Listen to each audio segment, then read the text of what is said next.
Bonjour à tout le monde, bienvenue. C'est à nouveau ça va ensemble, à distance, mais ensemble grâce au Seigneur. Le titre du message de ce matin est « Le sacrifice de Christ ». Et le verset se trouve dans l'évangile de Jean au chapitre 12, au verset 32. Jean 12, verset 32, il est écrit ceci « Et moi, quand j'aurai été élevé de la terre, j'attirerai tous à moi. » Je répète, et moi, quand j'aurai été élevé de la terre, j'attirerai tous à moi. Et l'évangile va continuer et va dire, il disait cela pour signaler de quelle mort il allait mourir, bien sûr, sur la croix. Ce qui me porte à vous poser la première question de ce matin. En quoi un homme torturé, ensanglanté, tout nu, pendu à un bois, exposé devant tout le monde comme la vitrine de la cruauté humaine, en quoi cela pourrait être attirant? En toute honnêteté, je pense que en rien du tout. Et pourtant, la croix de Christ ne cesse d'attiser la réflexion et le débat. Rien que dans les rangs chrétiens face à la croix de Christ, il y a plein de réactions différentes. Et loin de moi de critiquer l'une ou l'autre façon de comprendre et de voir la croix de Christ. Car la croix de Christ, en fait, c'est quelque chose de complexe. C'est quelque chose de profond. La croix de Christ, ce n'est pas un sujet simple à aborder. Et on aurait tort à le faire de façon simpliste. C'est pour cela qu'en s'approchant à la croix de Christ, le mot d'ordre, c'est l'humilité. Et quiconque utilise sa propre compréhension de la croix du Christ pour dénigrer la compréhension autrui ou pour exercer une quelconque domination intellectuelle ou spirituelle, tout ce qu'on peut dire, c'est que cette personne, en se rapprochant de la croix, il n'a pas trouvé le Christ, mais seulement un objet vide. On peut dire qu'une telle attitude n'est pas inspirée par le Seigneur, ni ne mène vers lui. La croix, en effet, a plus d'un message en elle. Et la diversité des sacrifices qui s'est déroulée dans l'Ancien Testament, par exemple, est déjà là pour nous dire qu'effectivement, ce n'est pas quelque chose d'aussi simple que certains le voudraient. En effet, à l'époque, dans le tabernacle du désert, il y avait non seulement une grande diversité d'animaux qui pouvaient être offerts, mais il y avait plusieurs façons de les offrir, il y avait plusieurs moments de les offrir, il y avait plusieurs objectifs qui étaient poursuivis quand on offrait ces différents sacrifices. La question est celle-ci, pourquoi une telle diversité alors que tous ces sacrifices pointaient vers le même moment, vers le même Christ sur la même croix? Je pense que parce qu'un seul sacrifice ne pouvait pas s'exprimer la portée et la signification de la croix et du ministère de Jésus. Mais pour comprendre tout cela, il faut comprendre les sacrifices, non seulement dans leur particularité, mais aussi il faut les comprendre comme faisant partie d'un système. Et d'ailleurs, il nous faut prendre du recul par rapport au texte dans la spécificité pour voir la vue d'ensemble. C'est comme un paysage. Je me rappelle, une des églises où j'étais pasteur avait invité un autre pasteur pour une semaine de prière. Et avant d'entrer à l'église, on est passé par un magasin d'art qui vendait des peintures abstraites. Et sur la vitrine, il y avait plusieurs peintures abstraites exposées et leur prix. Et leur prix était quand même quelque chose. Alors, le pasteur qui est avec moi, en regardant la peinture, l'œuvre et le prix, il s'exclamait et il a dit « Mais qui voudrait dépenser une telle somme pour un tel cadre? Moi, je prends un truc, je fais, voilà, je le vends. » Et je lui ai dit alors pour vous, qu'est-ce que cette peinture évoque? Qu'est-ce qu'elle vous dit? Et il m'a dit, mais elle ne me dit rien du tout. Et je lui ai dit, voilà la réponse. Les personnes qui sont disposées à débourser des sommes folles pour un cadre tel, c'est parce qu'elles ont compris ce que l'artiste a voulu dire, ce qu'il a voulu transmettre par son œuvre. La valeur de l'œuvre, elle ne peut pas être comprise que par ceux qui comprennent l'essence de l'œuvre. C'est la même chose avec les sacrifices dans l'Ancien Testament. Mais c'est vrai que ce n'est pas une chose facile de s'approcher de la croix du Christ à partir de l'Ancien Testament, et surtout à partir des sacrifices, parce que l'Ancien Testament a un langage et des rituels qui sont sanglants, qui peuvent dégoûter plus d'un, où il y a certaines personnes qui ne veulent pas aller dans l'Ancien Testament parce que c'est plus facile d'aller directement dans le Nouveau Testament. D'ailleurs, il y a beaucoup de chrétiens qui se disent « Mais si Jésus a tout accompli, pourquoi nous aurions besoin d'aller voir l'Ancien Testament ?» C'est vrai que Jésus a tout accompli, pratiquement tout accompli. Mais Jésus a dit lui-même aux pharisiens, rappelez-vous, Jean chapitre 5, verset 39, « Vous étudiez les Écritures avec soin parce que vous pensez avoir en elles la vie éternelle. Or, ce sont elles qui témoignent à mon sujet. » Pour Jésus et pour les apôtres, les Écritures n'étaient autres que l'Ancien Testament. Le Nouveau Testament n'existait toujours pas. Et d'ailleurs, c'est à partir de l'Ancien Testament qu'il va expliquer à deux de ses disciples en quoi consistait son ministère et pourquoi il avait dû mourir et souffrir. Rappelez-vous, Luc chapitre 24, il leur a dit, c'est sur le chemin d'Emmaüs, je vais lire. « Alors Jésus dit, gens sans intelligence, que vous êtes lents à croire tout ce qu'ont annoncé les prophètes. Ne fallait-il pas que le Christ souffre ainsi avant d'entrer dans sa gloire ?» Je continue. Puis il leur expliqua ce qui était dit à son sujet dans l'ensemble des Écritures, en commençant par les livres de Moïse et en continuant par tous les livres des prophètes. Donc, si Jésus a expliqué son ministère et sa mort à partir de l'Ancien Testament, comment pourrions-nous nous en passer? Sans l'Ancien Testament, le Nouveau Testament ne peut pas être compris que partiellement. Et sans le Nouveau Testament, l'Ancien Testament reste inaccompli. Cela dit, quand nous allons vers l'Ancien Testament, dans l'Ancien Testament, on se retrouve face, on l'a déjà dit, à des sacrifices, à du sang qui coule, à la mort, à de la violence. Et il faut l'avouer, nous ne sommes plus habitués à cette réalité ni à ces langages, bien que, et on pourrait les remettre en discussion, voyant ce que les personnes aiment bien regarder à la télé. Bref, on dirait que cette haute violence ne les touche pas, mais quand on va voir les sacrifices dans l'Ancien Testament, ça devient inacceptable pour beaucoup. Mais quelque part, on peut les comprendre. Et à cause de tout ce qu'il y a dans l'Ancien Testament, beaucoup de personnes disent que c'est un testament violent, grotesque, qu'il faudrait simplement bannir. Oui, nous avons développé avec le temps une autre sensibilité et un autre respect vis-à-vis de la vie animale. Et c'est bien. Mais la sensibilité de 2021 ne peut pas être la clé de lecture pour un texte vu de plusieurs millénaires. Quand j'étais enfant, j'ai appris chez ma grand-mère à faire la cuisine, à préparer par exemple des repas à base de poules. Mais la recette commençait suivant comme ceci. Va attraper la poule, mon chéri.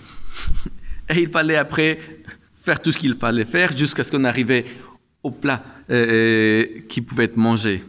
Comment est-ce que vous pensez qu'agiraient des enfants si aujourd'hui je leur disais « Je vais vous apprendre à préparer un plat délicieux de ma grand-mère. Mais la première chose que vous devrez faire, c'est attraper et tuer la poule. » Est-ce que vous pensez qu'ils seraient bien à l'aise?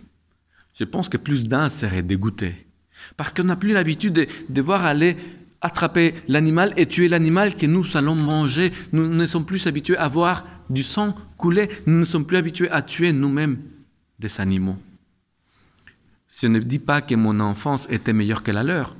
Rien à voir. Tout ce que je dis, c'est que ce qui était normal et habituel à une époque et à un endroit ne l'est plus aujourd'hui. On ne peut pas comprendre certaines choses en dehors de leur contexte.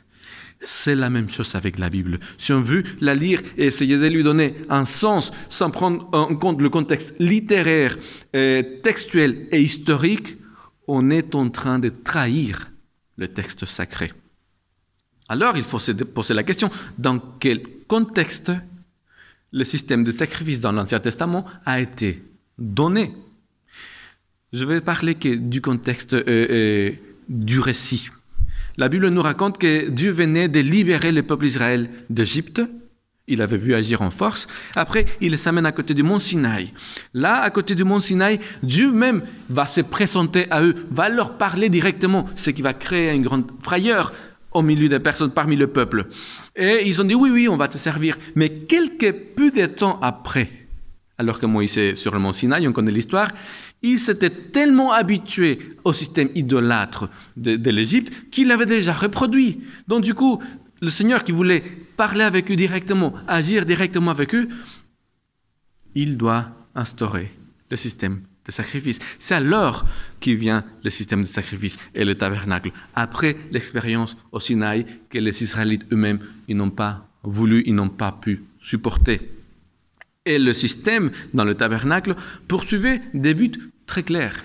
Le Seigneur voulait que les Israélites comprennent qu'en dehors de lui, que s'ils poursuivaient la ligne qu'ils suivaient, ils allaient trouver inévitablement la mort.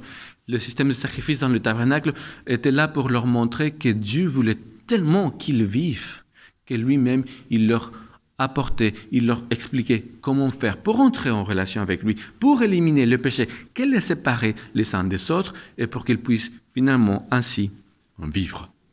Mais essayons de voir cela en prenant un exemple.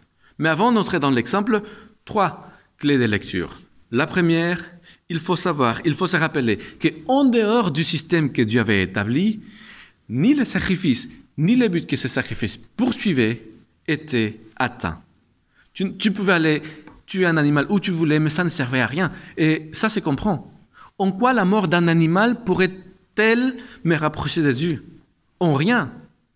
Bien sûr qu'en rien. Par contre, si c'est Dieu qui m'a dit, pour qu'on puisse être ensemble, voilà ce que tu dois faire, alors la chose change. Les sacrifices dans le tabernacle n'avaient du sens que parce qu'elles entraient dans un système donné par le Seigneur. Et ce système donnait du sens. Et ça nous permet d'aller au 12e point, à la 2e clé de lecture. Quand Dieu donnait la démarche à suivre au peuple d'Israël, le rapprochement entre lui et l'Israélite qui portait le sacrifice devenait une réalité. Mais attention, ce rapprochement, cette communion, ce contact n'était pas possible grâce au fait qu'un animal était tué. Il ne faut pas se tromper là-dessus. Si le rapprochement avait lieu, c'était parce que la personne avait suivi les instructions du Seigneur, croyant que le Seigneur voulait vraiment le rencontrer, et humblement en faisant ce qu'on lui demandait de faire. Donc, il y avait un rapport de confiance, un rapport de foi. Donc, il faut le savoir. Aucun geste, aucun rituel, aucun sacrifice accompli dans le sanctuaire n'atteignait son objectif et n'avait de sens et n'était efficace que si ce n'est fait comme une démarche de foi. 3e clé de lecture. La première, c'était le système donnait du sens. La 2e, c'était une démarche de foi. La 3e, c'est celle-ci, un peu plus technique. Quand nous lisons les textes, il faut apprendre à séparer 2 choses. D'un côté, l'acte que le Seigneur demandait à accomplir. De l'autre côté, le but ou la chose que cet acte était supposé faire en faveur de la personne. Ayant dit cela, nous pouvons aller lire directement un texte. On va prendre un seul parce qu'il y a tellement de choses à dire qu'on ne pourrait pas tout couvrir. Et on va lire dans le Lévitique au chapitre 1, on va lire du verset 1 au verset 9. Lévitique chapitre 1 du verset 1 au verset 9. Et il est écrit ceci. Le Seigneur appelle à Moïse depuis la tente de la rencontre et il lui dit, « Parle aux Israélites, tu leur diras, lorsque l'un de vous offre une bête en présent au Seigneur, vous offrirez un présent parmi et pris sur le gros bétail ou sur le petit bétail. Si son présent est un holocauste, pris sur le gros bétail, donc un taureau par exemple, il présentera un mâle sans défaut. Il le présentera à l'entrée de la tente, de la rencontre, pour qu'il soit agréé devant le Seigneur. Il posera la main sur la tête de l'Holocauste et celui-ci sera agréé pour faire l'expiation sur lui. Il immolera le bovin devant le Seigneur. Les fils d'Aaron, les prêtres, présenteront le sang et aspergeront du sang le pourtour de l'autel qui est à l'entrée de la tente de la rencontre. Il dépouillera l'Holocauste et le coupera en morceaux. Les fils d'Aaron, le prêtre, mettront du feu sur l'autel et disposeront du bois sur le feu. Les fils d'Aaron, les prêtres, disposeront les morceaux, la tête et la graisse sur le bois, sur le feu de l'autel. Il lavera, la personne qui présentait le sacrifice, lavera avec de l'eau les entrailles et les pattes, et le prêtre fera fumer le tout sur l'autel. C'est un holocauste, une offrande consumée par le feu, une odeur agréable pour le Seigneur. Donc, il y avait 3 choses qu'il fallait que la personne qui se présentait devant le tabernacle devait faire. Première, on l'a lu, la personne devait se présenter à l'endroit convenu avec l'offrande convenue. 2, il devait poser les mains ou la main sur la tête de l'animal. Et 3, il devait tuer l'animal, le vider de son sang et le préparer pour que les prêtres puissent présenter et l'animal et le sang sur l'autel du sacrifice. On va prendre un par un ces moments-là. La première chose, donc, quelle était l'action demandée? L'action demandée, on l'a lu, c'était se présenter devant l'endroit convenu avec l'offrande convenue. Quel était l'objectif? La Bible le dit aussi. Il s'est présenté là avec la chose convenue pour que on puisse accepter son offrande, on puisse accepter son geste. Ça veut dire qu'il pouvait se présenter, mais qu'il courait le risque, si les choses n'étaient pas faites comme le Seigneur demandait, il courait le risque d'être recalé. Alors on se pose la question, est-ce que je pourrais aujourd'hui me présenter devant Dieu et être recalé? Est-ce que Jésus n'a-t-il pas dit, celui qui vient à moi, je ne le chasserai jamais dehors? Oui, bien sûr que Jésus l'a dit. Mais il y a d'autres choses qui sont écrites aussi dans la Bible. Par exemple, Romains chapitre 12. Offrez votre corps comme un sacrifice vivant, saint et agréé du Seigneur. Ou encore, 2 Timothée, où il est écrit « Efforce-toi de te présenter devant Dieu comme un homme qui a fait ses preuves, un ouvrier qui n'a pas à avoir honte, comme quelqu'un qui dispense avec droiture la parole de la vérité. » Dans ces 2 textes, il est question d'un agrément à recevoir, à obtenir, d'un effort à fournir. Il est question de se conformer à la parole. Il est question de la dispenser avec droiture. Ce n'est pas simplement comme ça qu'on peut se présenter devant le Seigneur. Mais attention, s'il y a des choses à faire, il ne faudrait pas penser que ce soit nos performances qui nous rendent aptes à nous présenter devant le Seigneur. C'est une question d'attitude. Rappelez-vous de Jésus dans la parabole de Matthieu 7. N'a-t-il pas dit à ceux qui se sont présentés devant lui en disant « Je fais ceci, ceci, ceci, ceci » n'a-t-il pas dit « Éloignez-vous de moi, je ne vous connais pas » Et pourtant, il a agréé ceux qui ne prétendaient rien, qui ne cherchaient rien. Devant le Seigneur, le mot d'ordre, c'est l'humilité. Et c'est l'humilité qui sera la clé d'ouverture de la porte pour que le Seigneur nous accepte. Ça veut dire que tout comme à l'époque, que je sois agréé ou pas dans la présence du Seigneur, aujourd'hui, dépend surtout de l'attitude avec laquelle je me présente devant lui et de la foi qui me pousse vers lui. Donc, première chose, se présenter devant la tente de la rencontre avec l'offrande requise pour être agréé devant le Seigneur. 2e point, poser les mains sur la tête de l'animal qui allait être sacrifié. Déjà, il faut dire que c'était un geste qui manifestait propriété. Cet animal m'appartient, ce n'est pas l'animal d'un autre. Je me présente à Dieu avec une chose qui était de moi. Ceci me coûte quelque chose, j'investis quelque chose quand je me présente devant le Seigneur. C'est moi qui veux offrir cet animal au Seigneur en cadeau et je veux recevoir de lui ce qu'il voudra bien me donner. Mais le texte dit que l'objectif, bien que tout ce que je viens de dire était juste, l'objectif était un autre. Et il est écrit, il posera la main sur la tête de l'Holocauste et celui-ci sera agréé pour faire l'expiation sur lui. Là, la question vient toute seule. Expiation dans quel sens?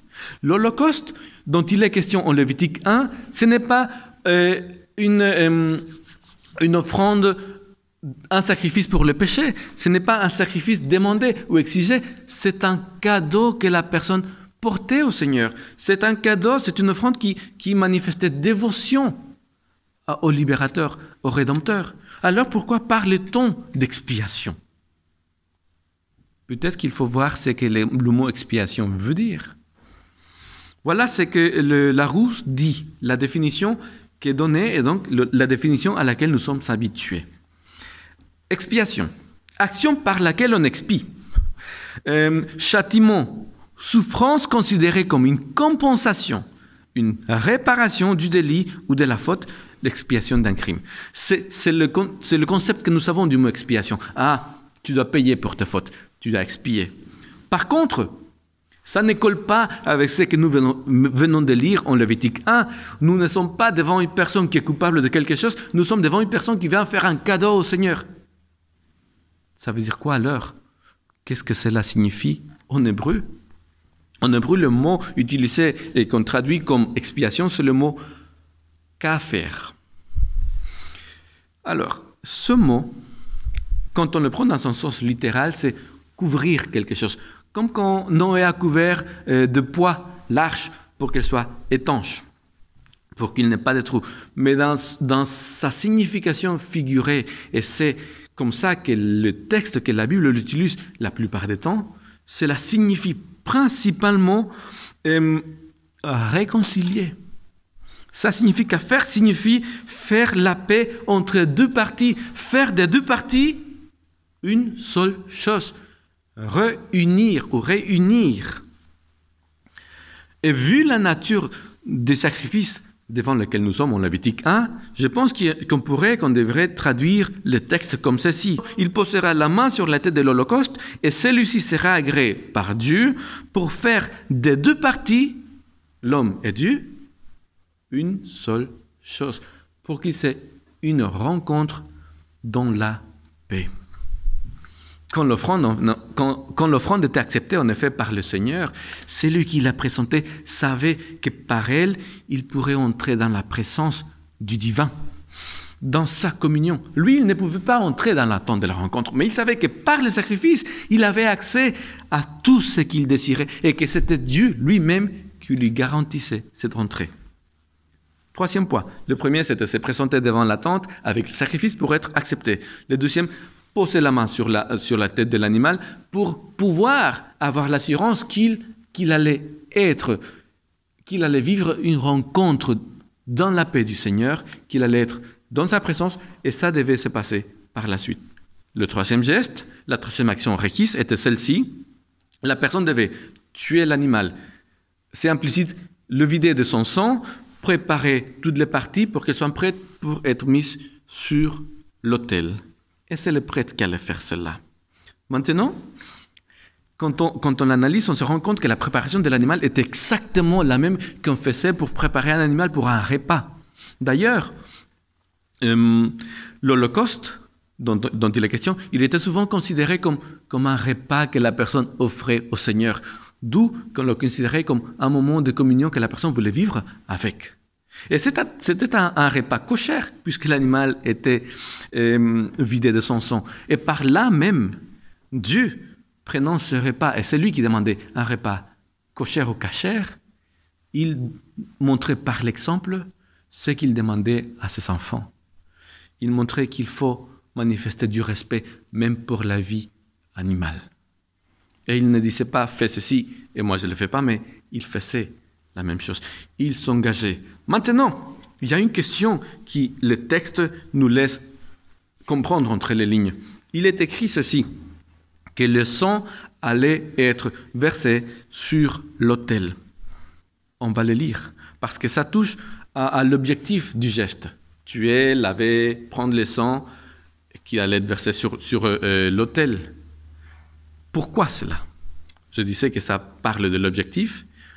L'objectif était recevoir l'expiation et entrer réellement en communion avec Dieu. Il est écrit ceci à partir du verset 5.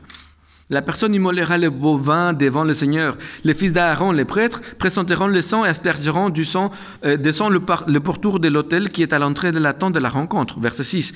Il dépouillera l'holocauste et le coupera en morceaux. Les fils d'Aaron, les prêtres, mettront du feu sur l'autel et disposeront du bois sur le feu. Les fils d'Aaron, les prêtres, disposeront les morceaux et la tête et la graisse sur le bois, sur le feu de l'autel. Il lavera la personne avec de l'eau, les entrailles et les pattes. Et le prêtre fera fumer le tout sur l'autel. C'est un holocauste, une offrande consumée par le feu, une odeur agréable au Seigneur.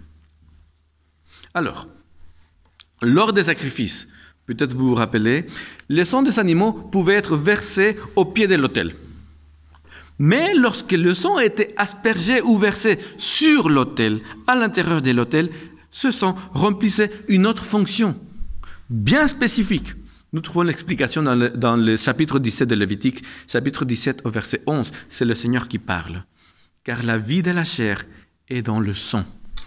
Je vous l'ai donné sur l'autel, afin qu'il serve d'expiation pour votre vie.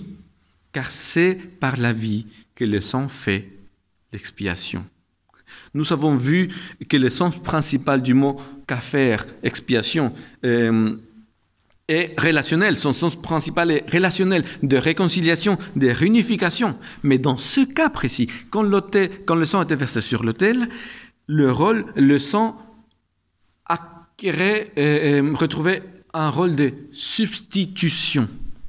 Il est écrit « afin qu'il serve d'expiation, de kaffer pour votre vie ». C'est par la vie que le sang fait l'expiation. Ça peut nous sembler bizarre aujourd'hui, mais le sens est celui-ci, une vie pour une autre. En fait, le mot « kaffer » couvre plusieurs aspects de la réconciliation. Il peut signifier, bien sûr, réconcilier, créer la paix entre deux personnes, mais il peut aussi signifier purifier une personne. Par exemple, dans le cas des impuretés rituelles ou dans le cas des péchés. Donc, ça acquiert alors une valeur de pardon. Et le mot « kaffer » a aussi une valeur de substitution. Et on vient de le lire en Lévitique 17, une vie pour une autre. D'où que souvent on puisse utiliser ou évoquer le mot rançon. Ce qui est intéressant, c'est qu'en hébreu, le mot rançon, on le dit kofer. Le mot rançon vient, la racine de ce mot est le mot kaffer. L'origine des rançons est la réconciliation, la rapacification. Il en résulte que bien que l'expiation en hébreu signifie avant tout une réunification entre Dieu et ses enfants, le Seigneur a tenu lui-même à faire remarquer que dans ce processus de rapacification, du sang allait être versé. Ce qui est déjà en effet une annonce du sang de Jésus qui allait être versé sur l'autel du calvaire. Du sang de substitution. Il faut comprendre cela comme ceci. Maintenant, essayons de mettre tout ça ensemble. Quand les prêtres mettaient le sang de sacrifice sur l'autel, et d'ailleurs c'est une image saisissante pour nous autres, que savons que les prêtres par la suite allaient participer à mettre Jésus sur la croix, bien des millénaires plus tard. Quoi que l'on soit, quand les prêtres mettaient le sang du sacrifice sur l'autel, ils accomplissaient une expiation de substitution. Avec tout ceci, qu'est-ce que l'Israélite pouvait-il bien comprendre? Je crois qu'il y a au moins 3 choses. 1. Il savait que l'expiation ne consistait pas dans le fait de tuer l'animal, mais elle consistait dans l'acceptation du sang versé sur l'autel et le fait que Dieu acceptait ce sang comme une offrande volontaire et suffisante pour que la personne soit acceptée dans les réalités célestes. Deuxième chose, je pense que la personne savait que grâce à la vie qui était versée, il ne pouvait, d'une façon ou d'une autre, qu'il ne le comprenne ou pas, il ne devait pas lui-même verser sa propre vie. Troisième point, je pense que la personne savait que cette expiation, il ne pouvait pas l'accomplir, lui, pour lui-même, mais c'était Dieu, par l'intermédiaire des prêtres, qui l'accomplissait en sa faveur. C'est Dieu qui expiait en faveur de l'humain. Toutes ces choses qu'il désirait tant et auxquelles il n'avait pas accès, mais que Dieu, par l'expiation de substitution, il faisait en sa faveur. Encore une fois, tout ceci n'aurait eu aucun sens en dehors du système de sacrifice établi par le Seigneur. En dehors de ce système, il aurait eu beau à faire tout ça. Ça n'aurait servi à rien.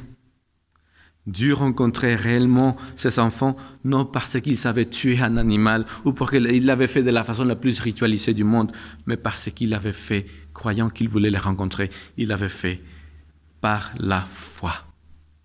Je le rappelle donc, aucun sacrifice, aucune démarche faite au tabernacle n'atteignait son but que si elle était une action poussée par la foi.